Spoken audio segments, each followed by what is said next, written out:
You've probably heard the saying that history is written by the victors. And in a way, that's true.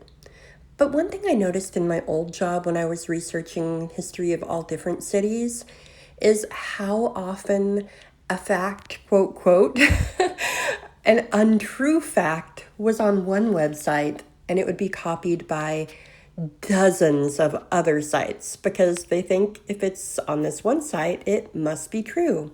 But once you start looking a little deeper, it's not that hard to find out that the official sources are wrong.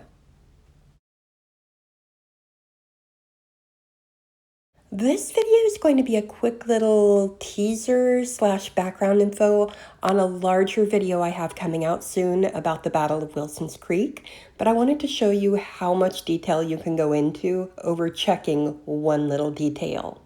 So these are a few of the physical sources that I'm using to research this video.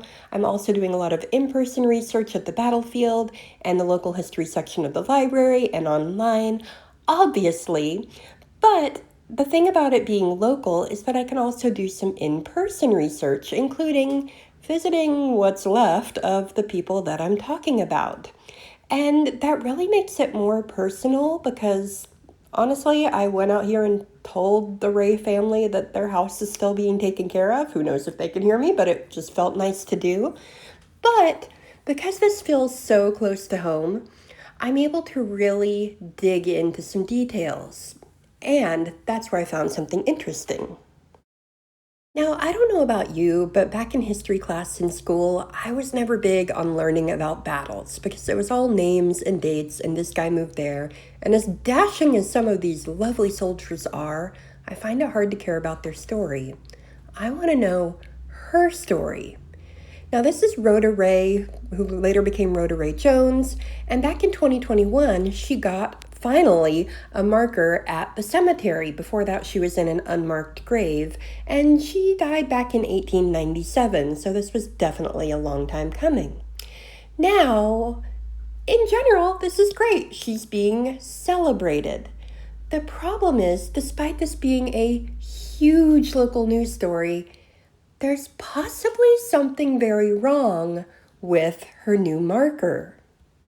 Now, again, I want to emphasize that the idea of celebrating Rhoda is incredible because I think her story is important and she long deserved a marker. The thing is, when I went out here to visit her, I discovered something interesting. You might notice here that it says that she was born circa 1839. And at first glance, that makes sense. But there's a tiny problem with that. Rhoda was apparently a wedding gift to Roxana, who became Roxana Ray, and her first husband, William Steele. And the thing is, if we go back here to the cemetery, Roxana here and William Steele, who died in 1848, were married in, 1837, 2 years before Rhoda was apparently born. And of course you start to think, well, maybe their marriage year is wrong, but no, this is their daughter, Anna. She was born in 1842, so 1839 is probably right for the marriage date, especially if there were others before her. Well, other stories say Rhoda might have been born around 1824, which makes way more sense. That would have made her about 15 when Roxana and William got married, which is still super young, but it makes more sense for her to be sold at that age than at -2. This photo was apparently taken shortly after the war, and depending on whether we go with 1824 as her birthday or 1839, she would have either been 22 or 37 at the time of the war. Now, she looks gorgeous here, but I would probably put her closer to 37 than 22. It's really hard to say in an older photo, and this has obviously been color corrected.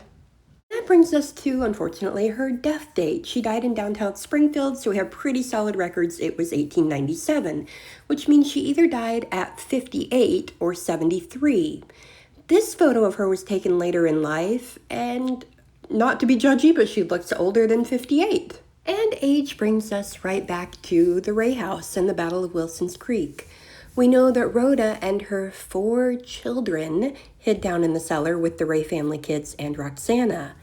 And that again brings up her age. Depending on which year she was born, she was either 22 or 37 at the time of the battle.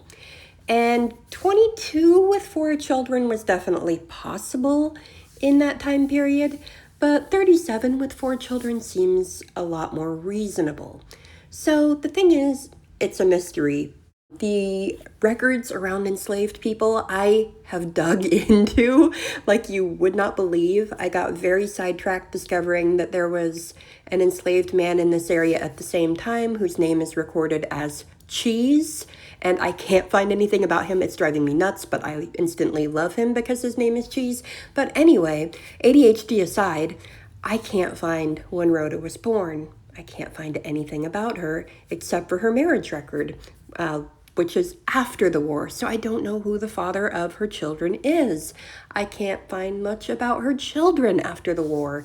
It has been an incredible struggle, so I can definitely understand how the people who made the stone for her might have gotten her birth date wrong, but this also shows you how much love and effort should go into telling someone's story with respect.